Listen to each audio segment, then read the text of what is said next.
I've been a farmer since 2006. Right now, I think that's when it's starting to pay dividends.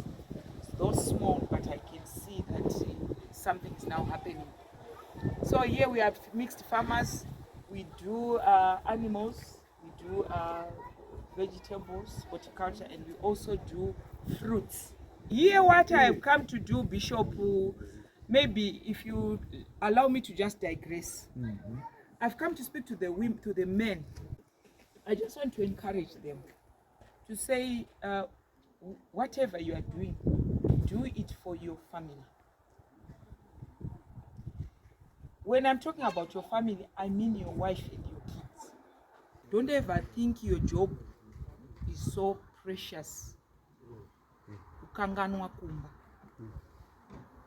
Abankaya, they will bear the brand. Mina ngingubishop, mina ngingumfundisi. My church comes first. No, the other way around. How? Be a baba, then a bishop. Be a baba, then a mfundisi. For some of you I'm seeing, you are maybe 40 years and below. It's never too late to start. And if you are going to retire, try to make the retirement plan now. Then work towards this. Even if you take 10 years to build to where you are going to. By the time you'll have, the safety landing.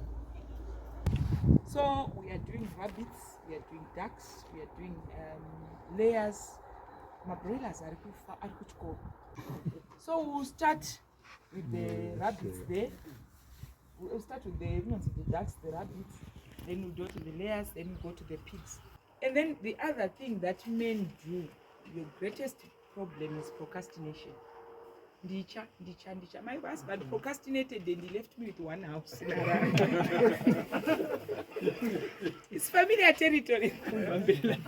It's familiar territory. Procrastination. He died. Achingo procrastinate. Teacher, my teacher. He died. He died at 53. Achingo procrastinator. Teacher, my teacher. I had to build the other 3 houses in Harare on my own when he was gone. I did build the creche when he was gone. So I'm telling you, dangers of procrastination.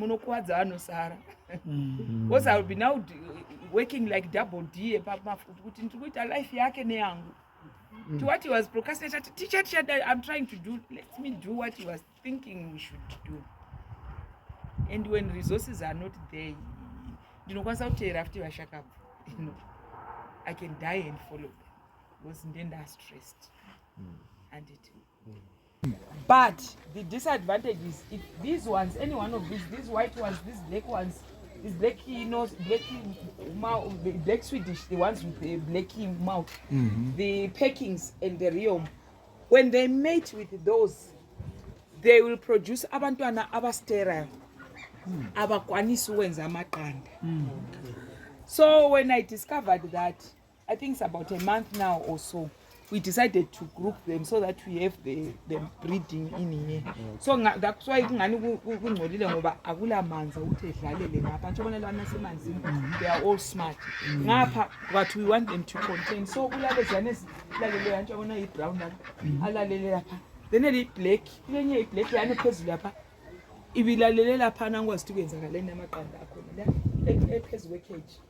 It doesn't belong here, but it's a good brooder. For these white ones, they lay, but they don't want to brood.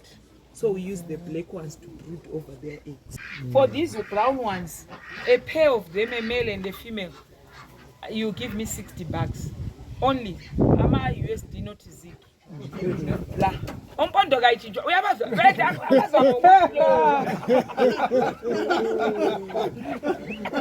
You don't want to give me $60. Then I white law. You part with 55 for a pair. Then the black Swedish, another $60. By the highway. So we want to sell our own. Baba, abe brethren, Christ Church, Zimbabwe yonke. Nathi phose abameli bonke bakhona lapha eNyazuka kusukela namhlanje kuze kwefika ngesonto. kanti ke singakayi enkonzweni sithe kuhle siqale lapha sibone amanye ama-projects enziwa ngabanye obaba labanye futhi njalo ikakhulu njengalapha esikhona khathesi lapha emzini kamama kuthiwa nguMrs Mpingo. Kodwa kulama-projects athize okumele thina njengabobaba siwabone sifunde. Injongo sibili ukuthi sifunde ukuthi abanye benza ngokuncinyane khonokho abalakho ukuthi baphile lemuli njengalo umama uMrs Mpingo esibuye la khathesi lapha sesibayeni sezingulube sibona i-project yakhe ephigana lapha ukuthi iyenza njani. Utshilo phambilini ukuthi uyathengisa athole inzuzo aphile labantwana abhadalele indleko eziningi eziphathelane nemuli yakhe loba engumuntu ongumfelokazi. Lokhu kuyinto enhle engathi ngesingisi is to motivate the men. Lanxa sesiya camp siyahlala phansi sihlela sixoxisana ngama-income generating projects. Kuhle ukuthi abantu bakhulume bebonile ngenye yenjongo kungani silapha. Siyake sikwenze lokhu kweminye imihlangano yabobaba, kodwa ke lokhu kuhle ngoba kule ama-projects amaningi esiwabonayo lapha practical. Anto okunye kwesinye isikhathi siyabe sihlangene kube lo speaker akhulume nge-income generating projects, anike imizekeliso ethize singekho on the ground practical. Kodwa namhla sikhetha ukuthi sibe la sibone ukuthi sibili kuyini okwenzakalayo nxa umuntu eraise kumbe egcina ingulube. Sibonile inkukhu, amadada, njalo sibonile emasimini ukuthi kuyini okwenzakalayo, ukulinywa kwamagwili, ukulinywa komumbu in a modern way. Anto okunye siyabe sizenzela thina ngemakhaya, kodwa namhla sifundile okunye esingathi i-commercial farming ukuthi iphathwa njani. Abanye bethu khonapha bavele baku-farm committee obaba, so kuzasisiza lathi njengebandla in our own farms ukuthi sibe lendlela ezingcono zokulima njengalokho esikubonileyo namhlanje. Kuyasisiza kakhulu njengabobaba, ikakhulu nxa sikhangela imali esizibhadaleyo isinathi khula lolu lwazi silitholayo namhlanje, ngoba lapha amadada ade ekhuluma khona amadada amabili they are going for 50 years of which imali singeke ngiyikhiphile for 50 years it's worth amadada amabili of which isinathi empilweni yami. So into engiyitshoyo ukuthi esikutholayo namuhla okwelanga elilodwa kunengi, okwelanga elilodwa khanya ngani kunengi kakhulu empilweni zethu for a long time or for i-future yethu.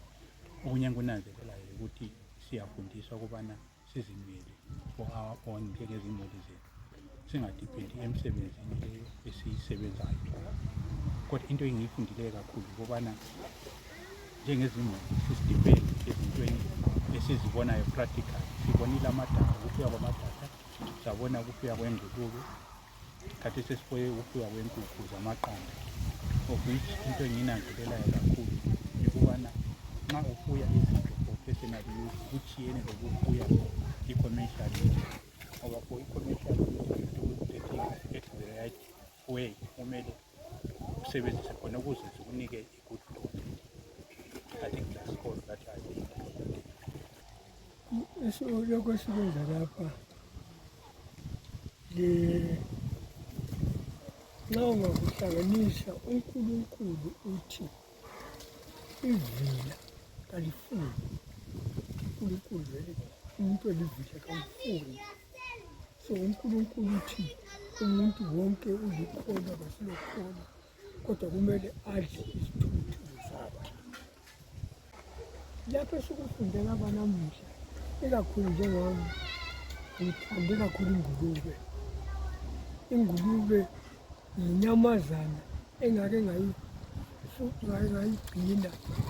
Siyabonga kakhulu. Ubaba mbani isibongo? Mina nginkomo Nkomo. ngivela eGwanda. Livele eGwanda. Seleminyaka emingaki? Sengile 84 years. 84 years. Yeah, Hayi, siyabonga kakhulu baba. yami yabona. Yeah.